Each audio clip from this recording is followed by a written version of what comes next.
네, 안녕하세요. 우리 글로벌 스타트업 선교하고 여러분, 이번 주 강의는 글로벌 선교 벤처론 개발론에서 우리 글로벌 시장에서 어떠한 사업 기회를 선정해야 되는지 그러한 내용으로 여러분들께 잠깐 알려드리도록 하겠습니다.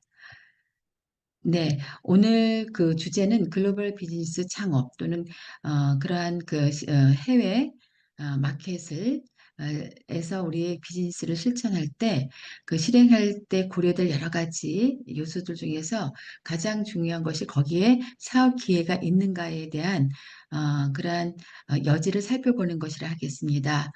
그러한 사업 기회를 살펴보기 위해서는 다양한 어떤 데이터 또는 정보를 가지고 우리들이 그 시장에 진입할 것인가 아닌가를 고려해야 되는데요. 그 시장 진입에서 가장 필요한 내용들 또는 기준이 되는 것들이 어떤 것인지 살펴보도록 하겠습니다. 네, 그래서 방금 말씀드린 대로 적합한 해외 시장을 선택할 때 어떠한 내용들을 알고 선택해야 되는지를 파악을 해야 되는데요. 그러기 위해서는 해외 시장 진출을 위한 최선의 지표를 결정을 해야 됩니다. 지표를 하는 것은 그 해외에서 가장 중요한 어떤 사업 기회가 무엇인지 그리고 그 사업 기회를 그 여러 가지 내용들이 있는데요. 그 중에서 그 기준을 대는 중거가 되는 어떤 최선의 지표들을 먼저 우리들이 결정을 해야 그 결정된 지표를 중거로 해서 여러 그 기회들을 탐색할 수가 있고 또 그 지표에 따라서 우리가 그 시장에 진입할지 안 할지를 이제 결정할 수 있을 것이라고 보겠습니다. 이러한 지표를 결정한 후에 그 지표의 준거가 되도록 하는 여러한 결정 내용들을 파악하는 그러한 자료들이 있습니다. 그것을 이제 1차 자료, 2차 자료라고 하는데요. 그 1차, 2차 자료 중에서 가장 우리가 분석을 위한 데이터를 어떤 것을 쓸 것인지 그것을 결정하는 그런 식별할 수 있는 능력이 또 있어야 되겠습니다. 그리고 이런 데이터를 수집하는 방법들을 이해하고요.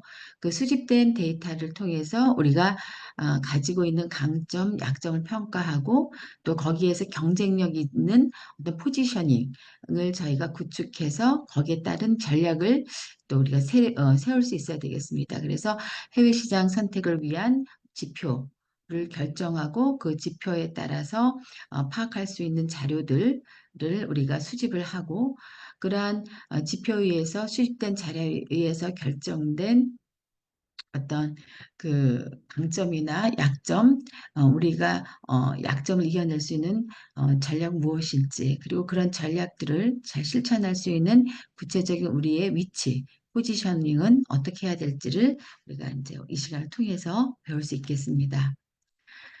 먼저 좀 글로벌 어떠한 그 시장을 진출하기 위해서 여러 가지 이제 우리 국가의 지원 내용들이 있는데요. 오늘은 그 해외 시장을 진출하는데 다양한 어떤 지원 사업들이 있습니다. 그 중에서 이제 우리가 나이파라고 하겠죠. 우리가 정보통신진흥협회에서 여러 가지 글로벌 시장을 위한 지원을 위해서 이제 상담들을 해주는데요.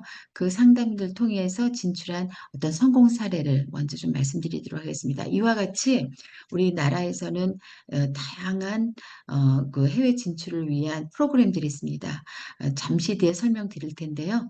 그러한 프로그램들을 통해서 여러분들께서 진출할 때 많은 어떤 성공적인 어떤 전략을 수립하면서 나갈 수 있을 거라고 봅니다. 여기 신지라고 하는 이제 그 회사가 바로 그런 성공 사례인데 다양한 성공 사례들이 있는데 여러분들이 나이파에서 이제 확인해 볼 수가 있습니다. 그중에서 이 신지라는 회사는요, 이제 교육, 산업, 의료 그리고 문화 관광 분야에서 VR, AR, MR 등 이제 어떤 가상현실 기반 콘텐츠를 제공하고 그 솔루션을 개발하는 그런 회사를 하겠습니다. 많은 특허와 또 이제 교육부에서 또 이제 그 어떤 특이한 이제 특별한 상을 받았는데요. 2023년 작년부터겠죠. 이제 거의 한 10년간 국내에서 쭉 어떤 역량을 키운 뒤에 이제 작년부터 수출을 이제 준비를 하고 있었습니다. 그런데 이제 이런 중소기업 또 스타트업 으로서 얼마 되지 않는 회사들은 글로벌 시장에서 많은 리스크들을 또 감당을 해야 되는데요. 그것을 이제 리스크를 줄여주고 그리고 성공적인 진출을 위해서 나이파에서 이제 도움을 요청을 또 받은 것 그런 것을 이제 온 오프라인 상담을 통해서 이 심지라는 회사가 실제로 성공할 수 있도록 돕고 있었습니다. 그런 돕는 내용들을 보면은 이제 시장 조사 또 잠재 고객을 발굴하고 또 그 잠재 고객을 연결해주는 또 그 현지의 바이어들 그리고 또 그 이제 현지 국가에서 특허나 그러한 여러 가지 상표 등록 등을 이런 나이파에서 이제 많이 도와주고 있었습니다. 그리고 또 이제 국내에서 여러 그 솔루션이 있다 하더라도 해외 현지에서 커스터마이징 해야 되는 부분들도 있거든요. 그래서 해외 수출용 제품을 개발하는 것을 이런 시장 조사를 통해서 컨셉을 이제 도출해냈고요.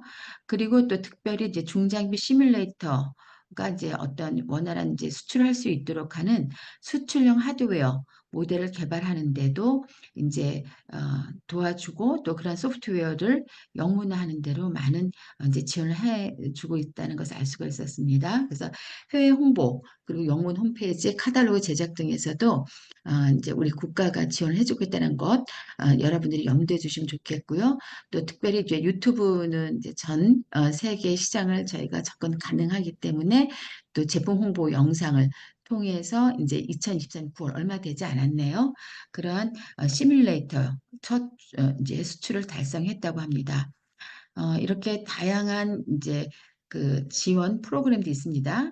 예를 들어서 홍보를 하는 것, 그다음에 시장 조사를 하는 것, 그리고 시제품을 개발하는 것, 또 그 현지에 맞게 제품화하는 것 등을 우리가 이제 도움을 받을 수 있다라는 것을 염두하면서 저희들이 이제 해외 시장 어떻게 개척할 것인지 이제 좀 파악해 보면 되겠습니다.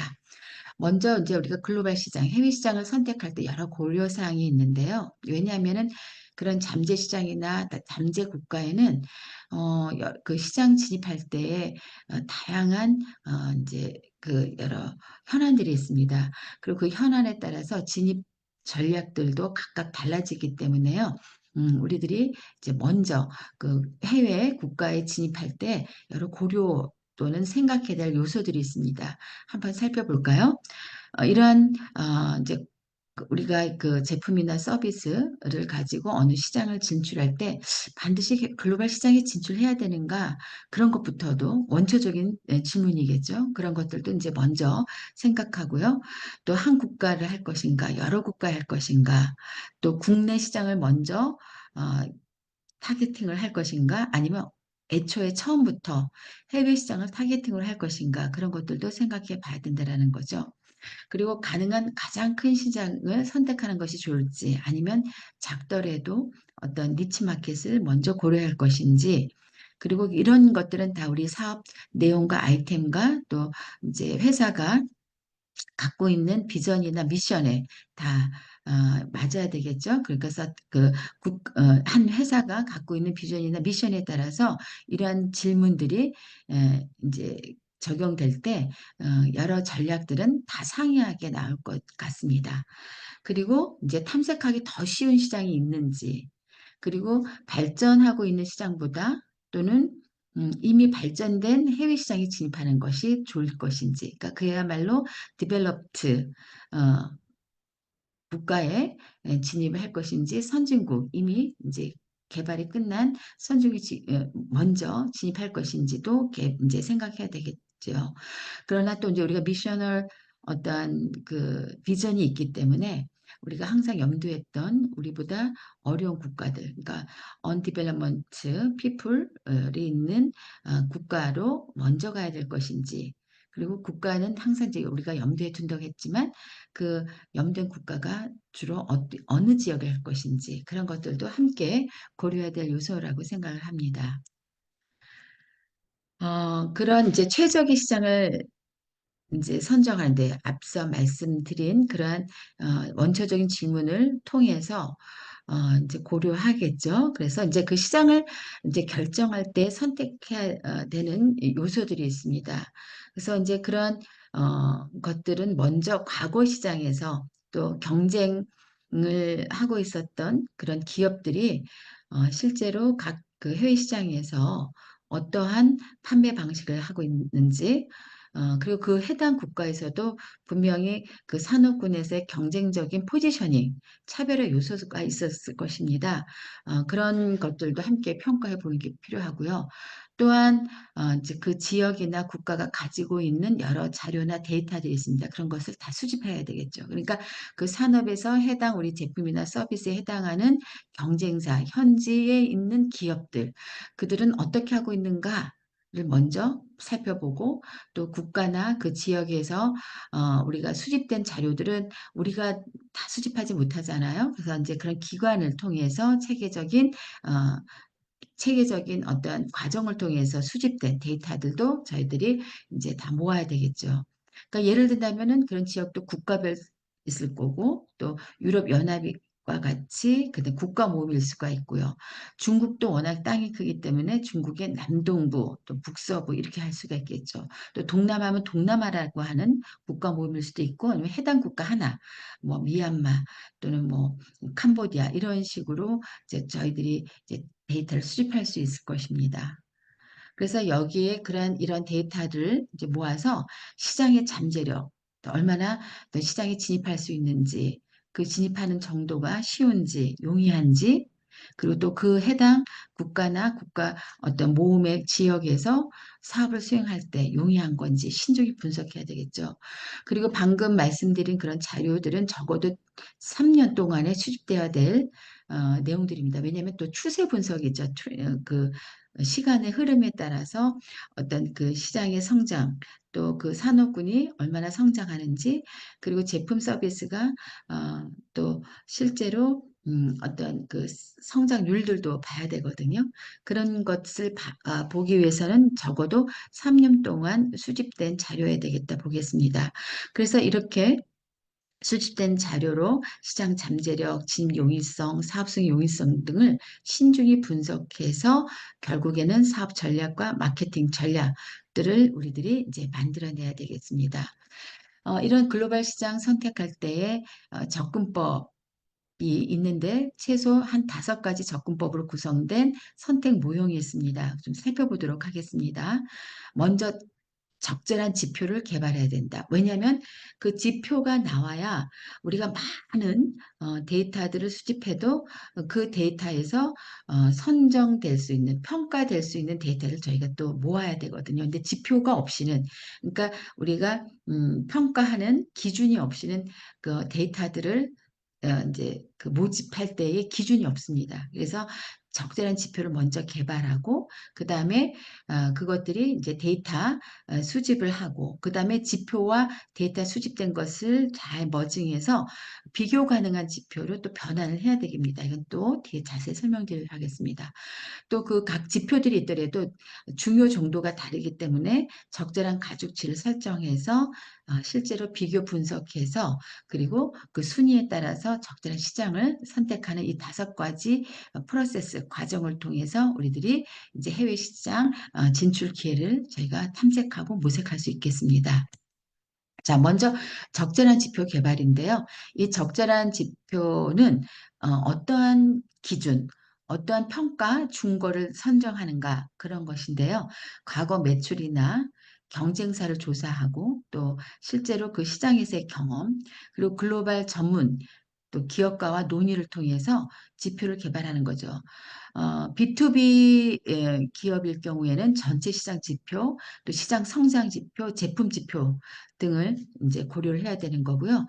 B2C에서는 이와 더불어서 더 나아가야 되는 것이 1인당 소득이라든지 소비재 또는 판매에 대한 특정 제품의 시장, 또 산업 제품에 대한 특정 회사 이익 등 이런 것들도 다 저희들이 이제 살펴보면서 지표를 개발해야 된다고 하겠습니다.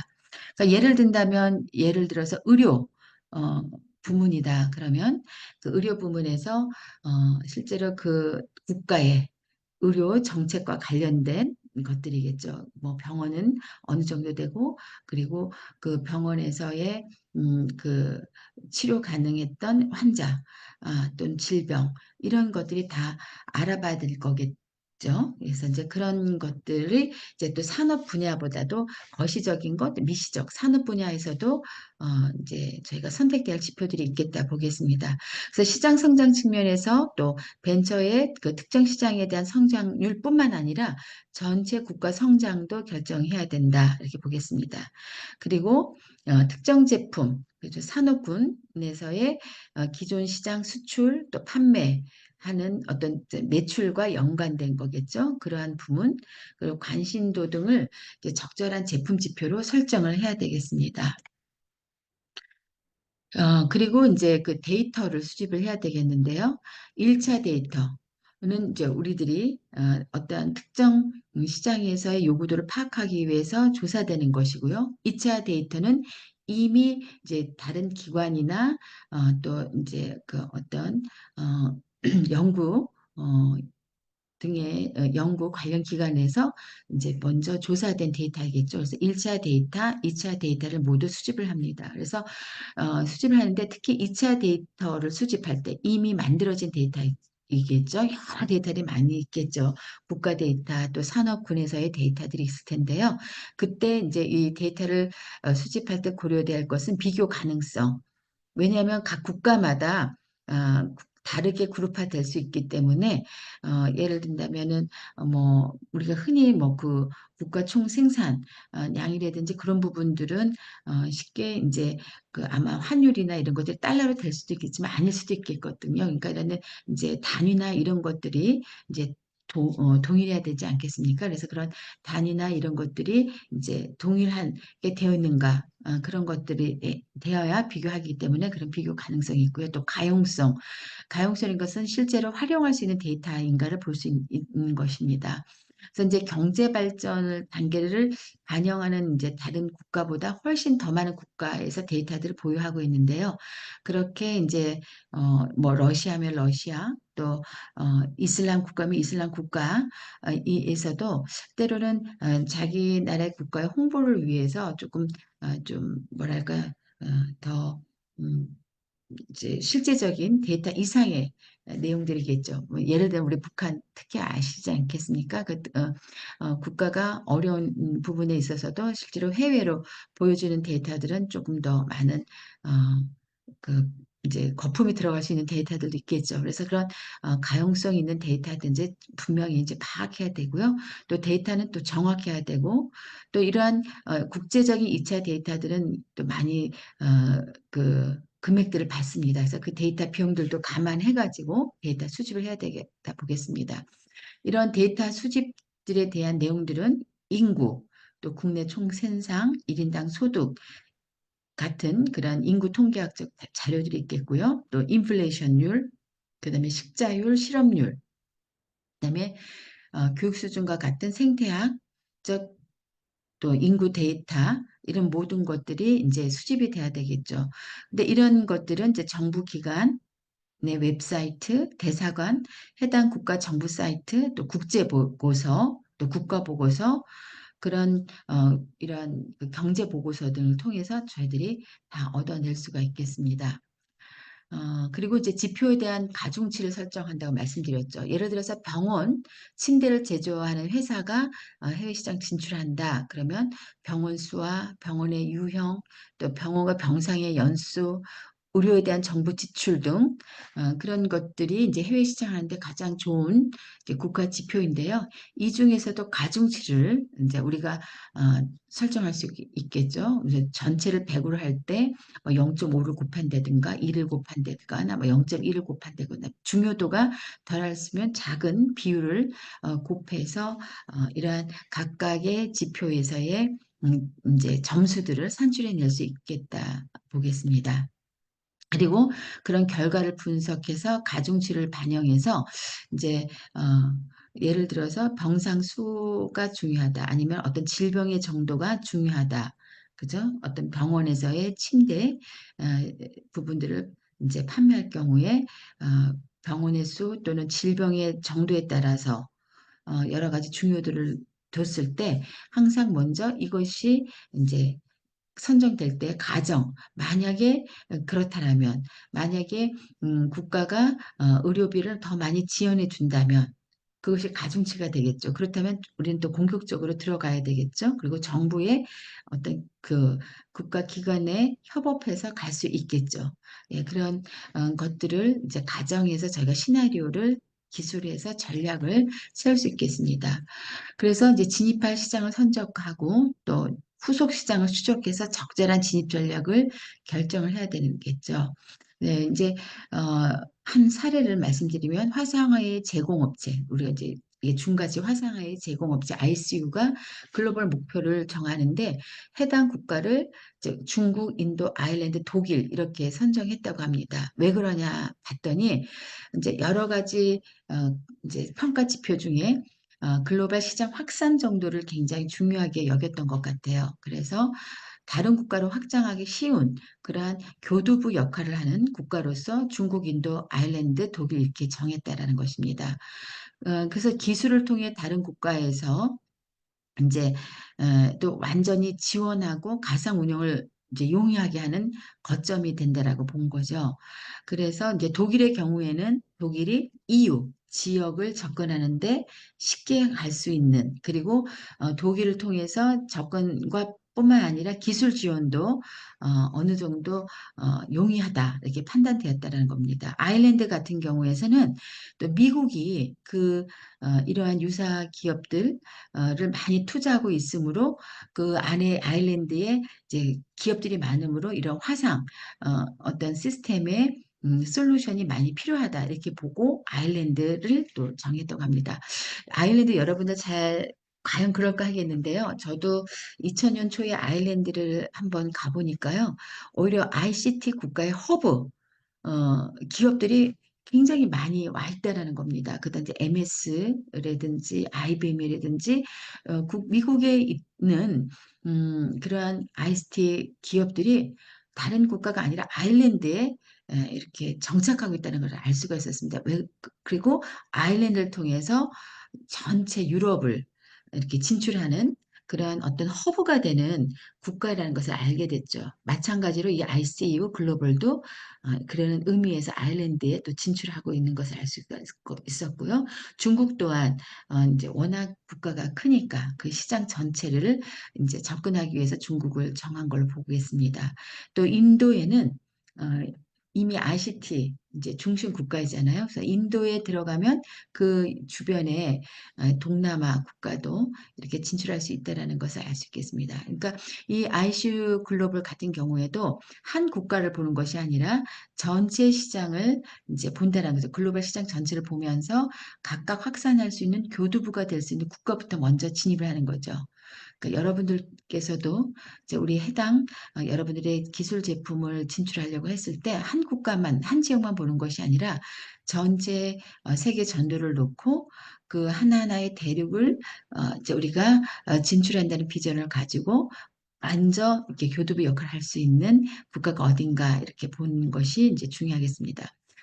우리나라가 아니라 다른 국가에서 특별히 우리나라를 이런 진출하는 교두부 역할을 보인다는 거죠. 우리가 아시아 시장에서 실험할 수 있는 가장 좋은 사이즈라고 봅니다. 그리고 굉장히 우리나라 국민들이 새로운 것들을 받아들이는 데에 굉장히 앞서 있기 때문에 많은 글로벌 기업들이 한국에 먼저 시험하는 그러한 이제 교두부 역할의 나라로 굉장히 좋은 국가를 보고 있다고 보고 있습니다. 마찬가지로 우리나라는 이제 다른 국가를 갈 때 우리나라와 같은 특징을 갖고 있는 나라들을 한번 살펴보는 것도 매우 중요하다고 보겠습니다. 자, 제가 이제 이러한 지표를 선정하고 데이터를 수집을 하고 그 비교 분석, 가중치 넣어서 비교 분석해서 기회를 포착한다고 말씀을 드렸는데요. 그런데 이제 2차 데이터, 2차 데이터는 뭐죠? 우리가 직접 데이터를 모으는 것이 아니라 여러 기관을 통해서 정리된 데이터이겠죠. 그 데이터를 수집할 때 이제 여러 가지 문제점들인데 이것을 염두하고 여러분들이 데이터를 수집을 해야 되겠다. 어떻게 보면 2차 데이터의 한계라 보겠죠. 정확한가 보는 거죠. 어떤 국가들에서는 데이터 수집을 엄격하게 하지 않아서 실제 상황하고 전혀 다른 그런 데이터들, 그러니까 무늬만 데이터인 경우들이 있어서 공식적인 신뢰를 갖고 있는 데이터 기관인가 아닌가 따지면서 받아봐야 되겠습니다. 또 비교 가능성이 있는가. 그러니까 이제 여러 국가의 데이터들이 서로 비교할 수 있어야 되는데 비교하지 못하면 어, 그 우리가 지열 선택할 때 상당히 이제 제한이 있겠다 하겠습니다. 그래서 비교 가능한 데이터인가 이것도 파악해야 되겠고요. 또 최신성인가, 그죠? 지금 굉장히 역동적으로 변화하고 있는데요. 적어도 이제 데이터 트렌드를 보기 위해서 추세 분석을 위해서는 3년 정도의 데이터는 필요하다고 했지만 4, 5년이 넘는 데이터는 또 쓸모없는 데이터일 수 있다. 그래서 의사결정에 그 필요하지 않은데 또 데이터 굉장히 수집해서 그걸 분석하는 시간 낭비가 있을 수 있겠죠. 그런 거 염두에 둬야 된다고 보고 있습니다. 또 많은 국가에서의 데이터들 비용이 상당하기 때문에 그런 것들도 염두해서 저희들이 데이터 수집을 해야 되겠습니다. 국가산업시장 데이터, 어떤 데이터를 여러분들이 가져와야 되는가 봐야 된다고 했습니다. 조금 더 다시 설명드리면 연령등 인구 통계, 또 GDP, 1인당 소득, 인플레이션 등 경제 지표, 또 그 나라의 문해력, 그렇죠? 그다음에 지리나 군사 정치, 또 이와 관련된 가능한 자원들, 경제, 국가 데이터들 다 수집을 해야 되겠죠. 그리고 또 국가에 대한 요약, 또 경제 동향 전망, 정치 환경, 또 제품 서비스, 마케팅, 또 투자 주요 부문, 무역 규정, 그다음 투자 환경, 그다음 프로젝트 파이낸싱 등 비즈니스와 관련된 전반적인 데이터들을 우리들이 이제 수집해야 되겠습니다. 자, 이러한 데이터들을 국가, 국내, 무역, 투자, 그다음 제품 서비스, 그 다음에 무역과 관련된 지원 이런 것들을 이제 살펴봐야 된다고 했는데요. 우리나라 같은 경우에선 정보통신산업진흥원이 있습니다. 나이파인데요. 제가 이제 홈페이지 앞부분을 제가 캐치업해 왔습니다.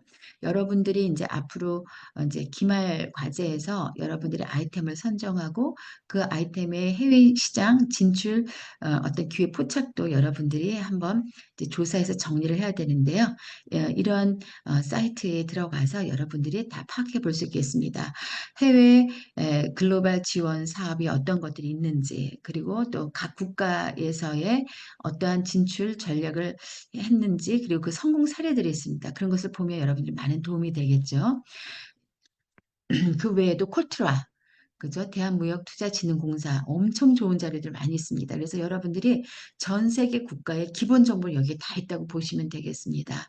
그래서 꼭 여기에 들어가서 해당 국가의 일반적인 정보, 산업 정보, 그리고 그 국가에서의 경제와 관련된 지원 정보 이런 것들을 코트라 통해서, 그리고 또 우리나라가 이런 국가와 어떠한 무역 협상 관련 관계를 갖고 있는가 다 살펴볼 수가 있습니다.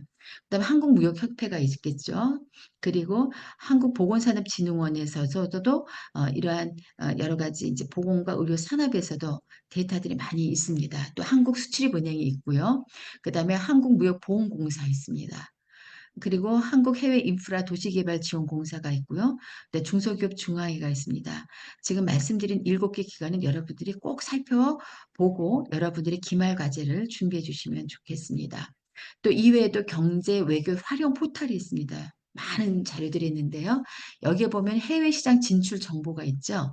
그리고 그 외에도 금융 지원, 법률 회계 지원, FTA 활용 지원, 또 해외 인프라 이용 지원, 해외 지재권 인증하는 등록 지원, 해외 마케팅 교육 지원, 또 통관 물류 지원, 해외 마케팅 지원 사업들이 있습니다. 이것은 이번에 특별히 이제 정부에서 이렇게 해외 진출 기업을 위한 다양한 정보와 또 지원 사업들이 있습니다. 여러분들 이거 살펴보시고요.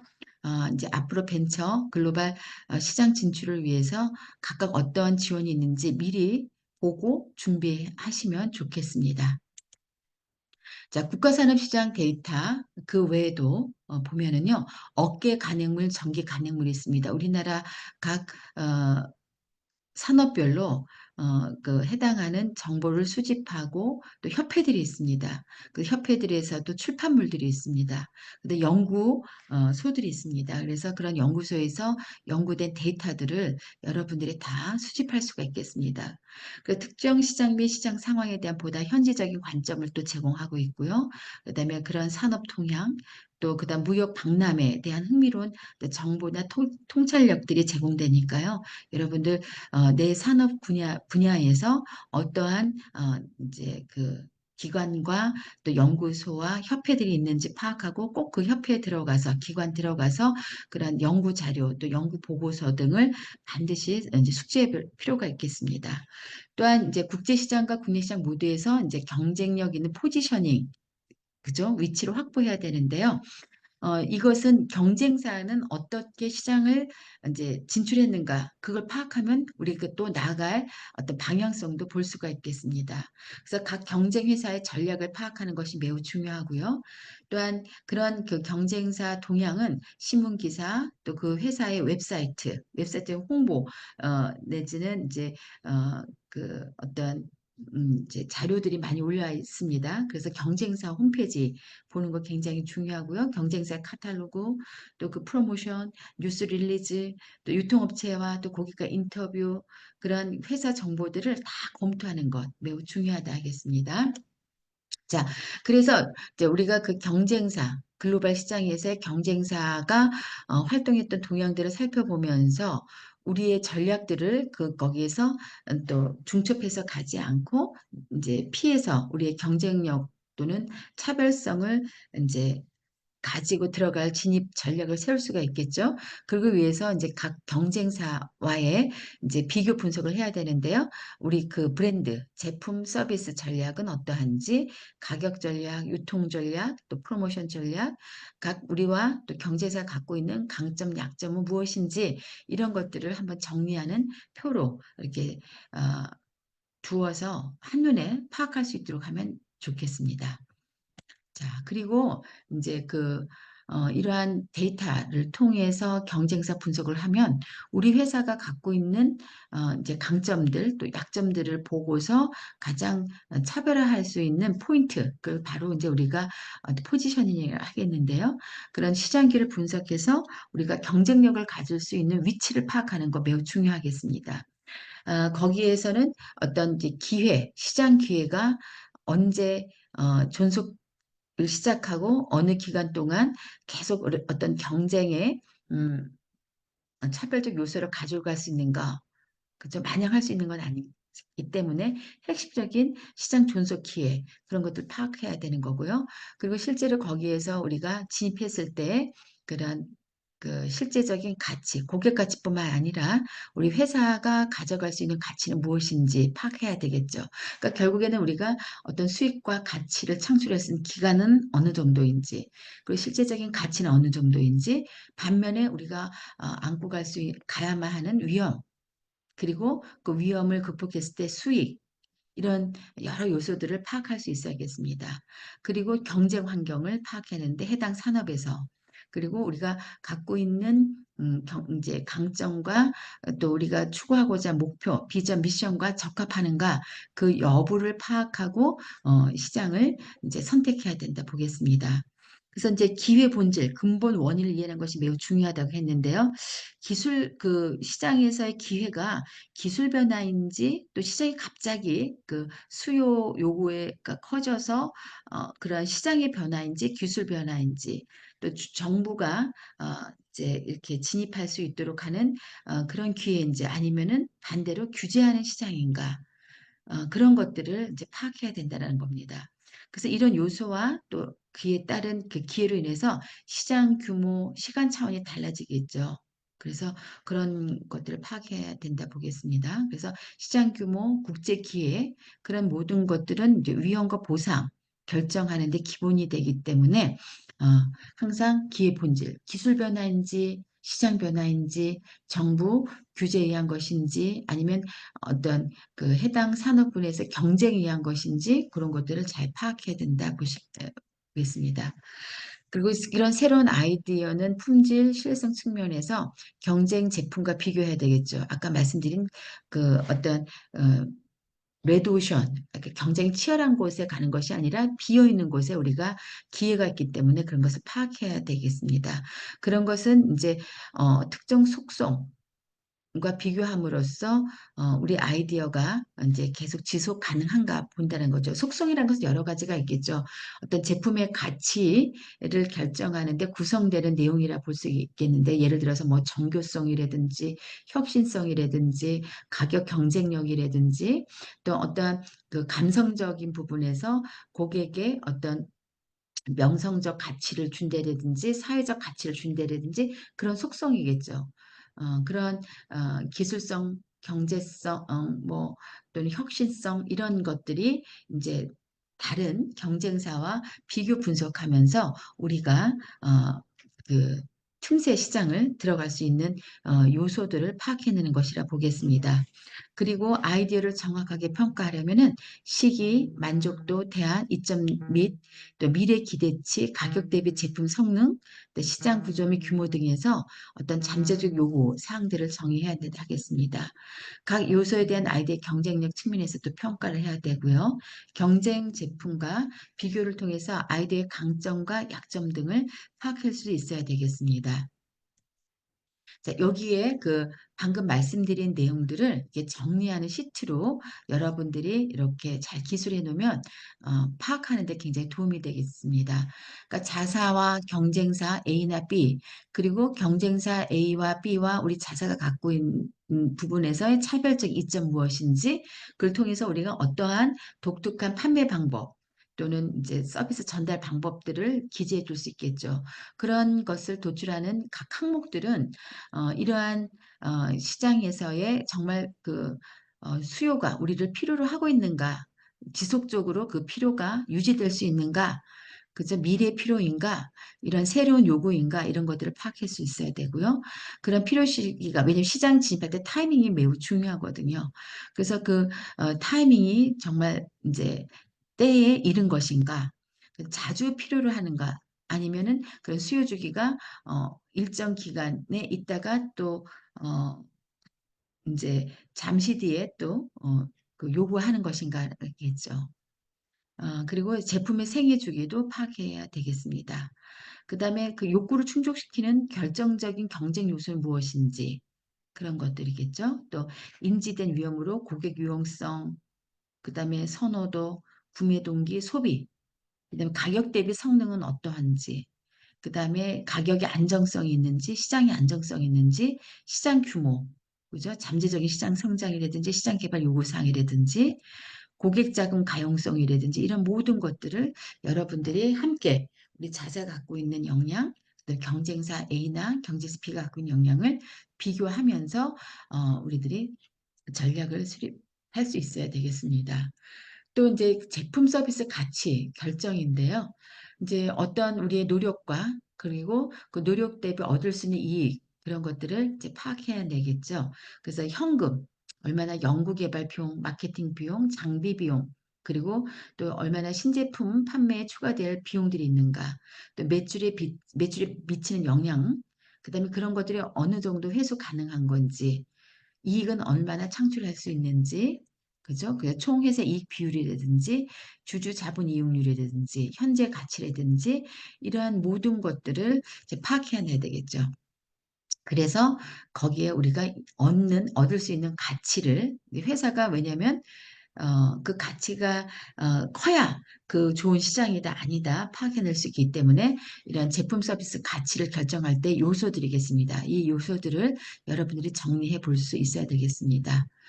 자, 오늘 이 시간에는 국제시장, 글로벌 시장에 진입하기 위해서 정말 좋은 기회가 있는가 파악해야 되는데 그 기회를 파악하는 부분에서는 먼저 적절한 지표, 왜냐하면 판단의 중고, 기준이 돼야 되기 때문에 적절한 지표를 개발하고 데이터 수집 비교 가능한 이제 지표를 변환하고 이제 데이터 수집의 방법에는 1차 데이터, 2차 데이터가 있다고 했습니다. 그리고 그 지표에 대한 적절한 가중치를 설정해서 그 점수들을 비교 분석해서 이제 시장을 선택해야 한다고 했었습니다.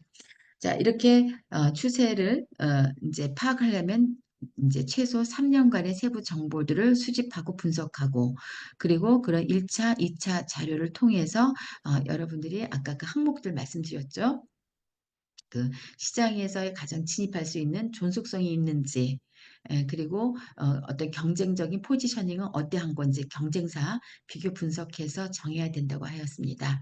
네, 오늘 여기까지 어떤 글로벌 시장 기회를 이제 선점하기 위해서 우리들이 기본적으로 알아야 될 내용에 대해서 전달해 드렸습니다.